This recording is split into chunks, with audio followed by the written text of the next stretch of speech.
Australia is stuck in a per capita recession, we're told, barely avoiding an official recession.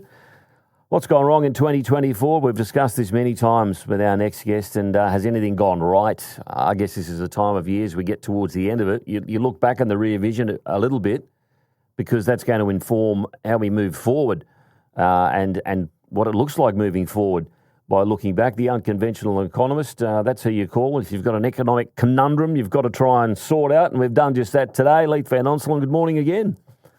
G'day, Phil. How are you? I'm well. Every time we talk, it seems to be like we're on repeat here, but after these latest numbers dropped yesterday, well, what's your take on all of that, first of all? Jim Chalmers is on his feet at the moment, and he's back here in his home state of Queensland, talking the talk, no doubt. What did you make of it all? Oh, look, I'll be quite frank. It was absolutely shocking data that came out yesterday by the Australian Bureau of Statistics.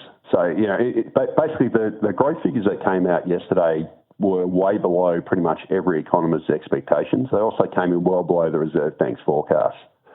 So, as you know, the economy grew by 0.3% over the quarter and 0.8% over the year. Now, yes, that's growth, but it was actually the weakest annual growth in 32 years. So since, the recession we had to have back when Paul Keating was Treasurer. And, that's despite the fact that Australia's got, obviously running a very high immigration program. We've still got very, very high population growth, which most other countries don't have. And even despite that, Australia's 0.8% annual GDP growth was, right near the bottom of the OECD Advanced Economy League tables. So, across the OECD, the median growth rate for the year is 1.1%. Well, we did 0.8%, and yet we're running a mass immigration program, so it should be a lot higher. And that's where the rubber really hits the road. Like, no one really cares if the economy's growing if everyone's slice of the pie is shrinking. Yeah. And, the per capita GDP, so that's basically the economic growth once you split it up by population, shrunk by 0.3% over the quarter. It's fallen by 1.5% over the year, and it's down by 2.1% since the Albanese government came to office. Now, that's 7 consecutive quarters of consecutive per capita GDP decline. And that's a record in terms of length. It's not the deepest. Like, it was deep in the early 90s and the early 80s, but in terms of the longest prolonged per capita recession, this is the longest in modern history since records began in the early 70s. So it's a pretty dire numbers, and what makes it even worse, Bill, is the fact that the economy is only growing not just from immigration, but also from record government spending. So the private sector economy, which is where most of us live, had zero growth, and it's had zero growth for quite a while. That's before population growth, so it's falling in per capita terms. Mm-hmm. And pretty much all the economy's growth, or all the growth last quarter and the quarter before, pretty much has come from the public sector. So we've got the federal government spending, obviously, a lot. We've got record, personal income taxation. We've got record spending as a share of GDP. They're printing jobs through the NDIS, etc. Pretty much all of Australia's employment growth is now driven by the government.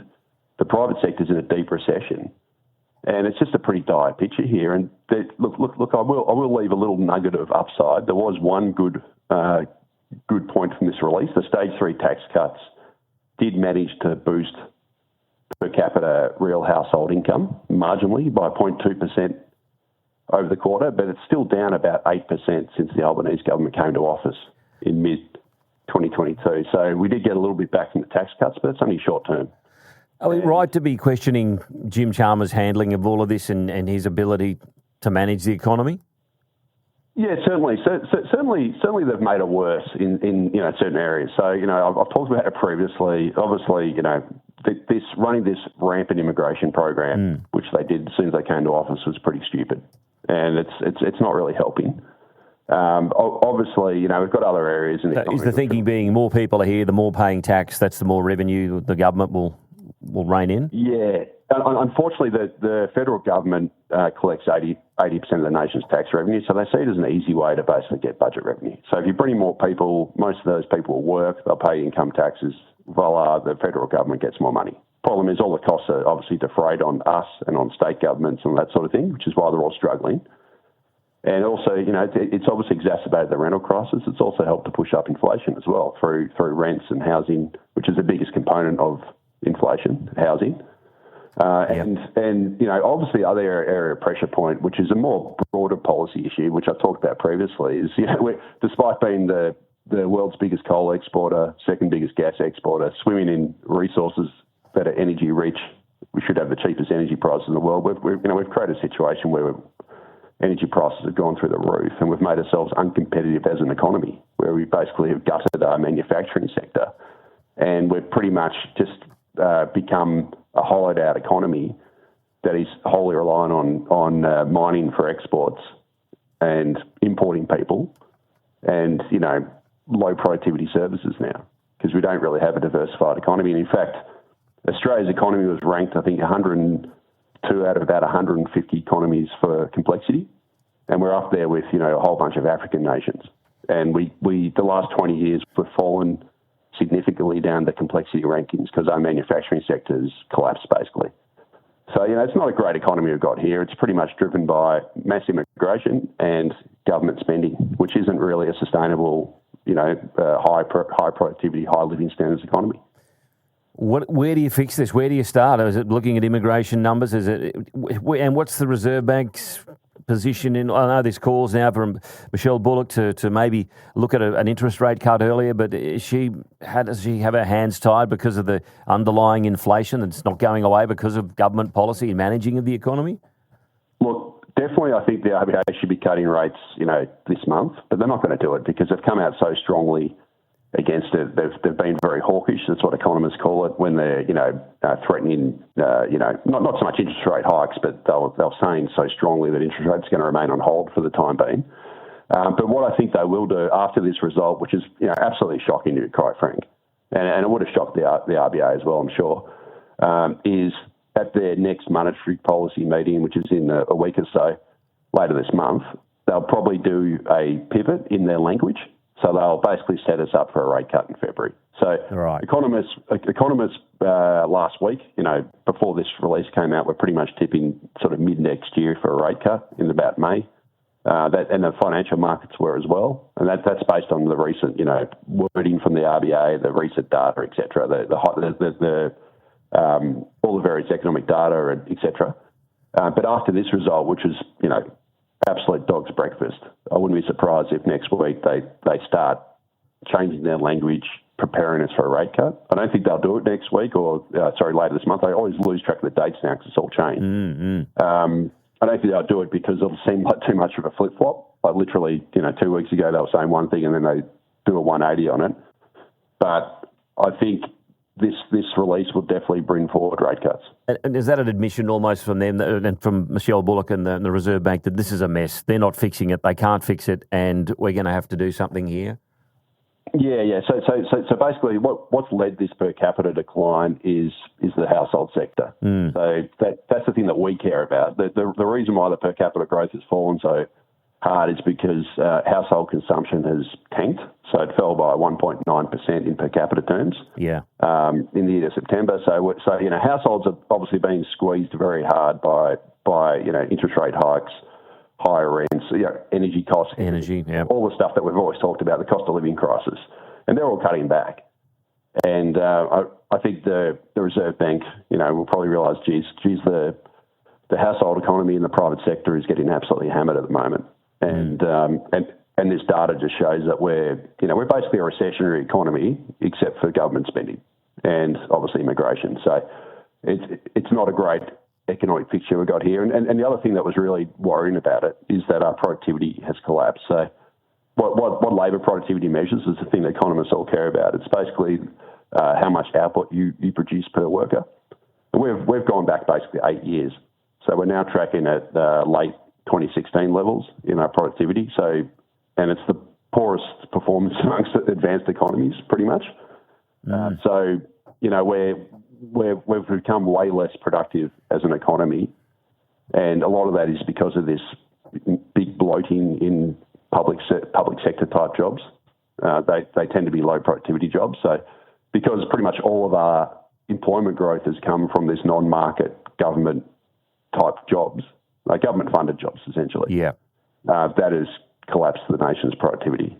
As well, the fact that we're growing so quickly and we're not building the infrastructure, the housing, the business investment to go along with it, that also hollows out your productivity. So it's a very low growth, low living standards, low productivity economy we've created for ourselves. So what should voters be considering? If he calls an election, the Prime Minister, in January, when they go to the polls in March, what should they be considering when it comes to managing the economy, and Treasurer Jim Chalmers and Anthony Albanese and the government moving into 2025 and beyond? Yeah, look, I mean, I don't see too much difference between both parties, except maybe on immigration. So they should be looking for much lower immigration. We do need some absolutely fundamental tax reform here, like where the tax system here is broken. It's wholly reliant on personal income taxes, which is ridiculous. We should obviously be taxing our resources better and other areas that aren't just slugging workers, which is basically the whole goal here. And we also need massive changes in our energy policy.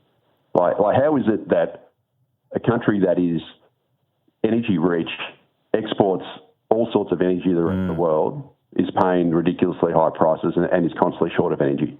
Well, the coalition's talking about the importance of gas again, but again, as you say, when we talked to Ted this week, I can't think of his last name now, the energy minister, the coalition shadow minister, he talks about energy and coal, but we didn't get any great detail of what their policy would look like. Ted O'Brien I'm talking about, of course. Yeah, absolutely. And the whole thing is, it's going to be pretty worthless if we don't reserve our gas on the East Coast. So, the latest brainiac solution we got here, and this is absolutely moronic, is that we've got Twiggy Forest building a import terminal now in Port Kembla in New South Wales. Yeah. And there's talks of building one in Victoria as well. So despite the fact that on the East Coast we export 75% of our gas, we're going to now build import terminals to import gas, which is just moronic. Like you mentioned Saudi Arabia importing oil to overcome a domestic shortage of oil when they export nearly all of their oil. That's effectively what Australia's doing. It doesn't make any sense. And all it's going to do is it's going to lock.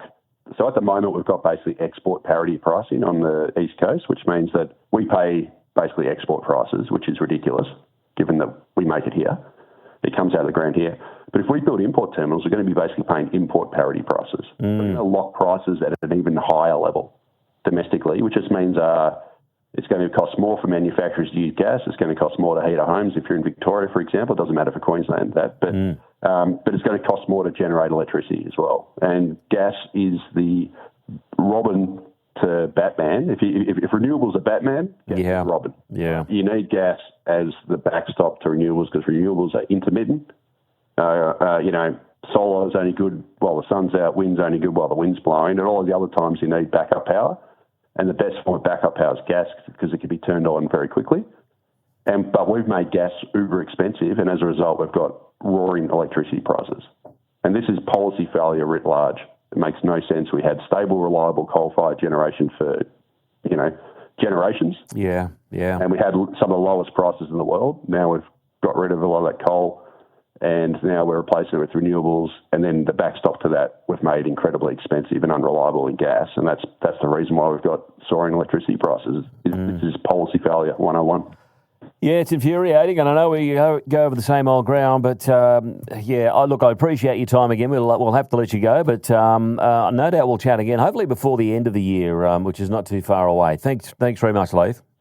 Yeah, no worries, Bill, anytime. Leith Van Onselen, the unconventional economist, founder of Macro Business as well, always makes a lot of sense, and some of what he has to say, some of the honest truth, and you peel it back, it's hard to listen to because they're just mistakes. It's bad policy, and we're paying for it.